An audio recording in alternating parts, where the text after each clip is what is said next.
بسم اللہ الرحمن الرحیم۔ ناظرین و سامعین، یہ اسحاق جہالوی شخص ہے، اس نے ختم نبوت کا انکار کر دیا ہے۔ اس نے گستاخیاں کی ہیں ختم نبوت کے مسئلہ میں۔ اس نے کہا ہے کہ نبی کریم صلی اللہ علیہ وسلم آخری نبی ہیں، تو یہ کہنا کہ آپ کے بعد نبوت بند ہو گئی ہے، یہ ٹھیک نہیں ہے، نبوت جاری ہے۔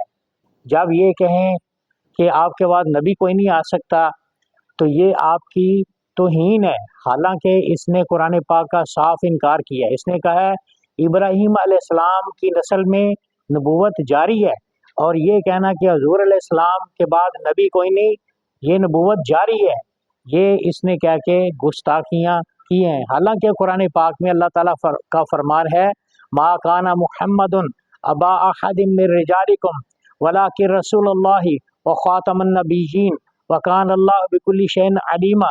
اس آیت کریمہ میں اللہ تعالیٰ نے حضور کو نبیوں کا خاتم فرمایا، آخری نبی فرمایا۔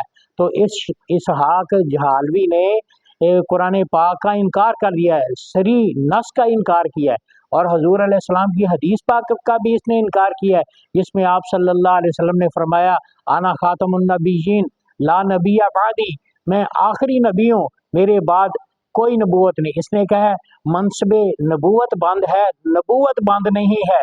تو یہ اس کا چکر دینا، یہ جہالت ہے اس کی، اور یہ اس کا کفر ہے، اس کی گستاخی ہے۔ ایسے شخص کو ذہن میں رکھا جائے، اور ایسے شخص کی تقریریں ہر عوامی لوگوں کے لیے سننا منع ہے۔ اللہ تعالی ہدایت نصیب فرمائے۔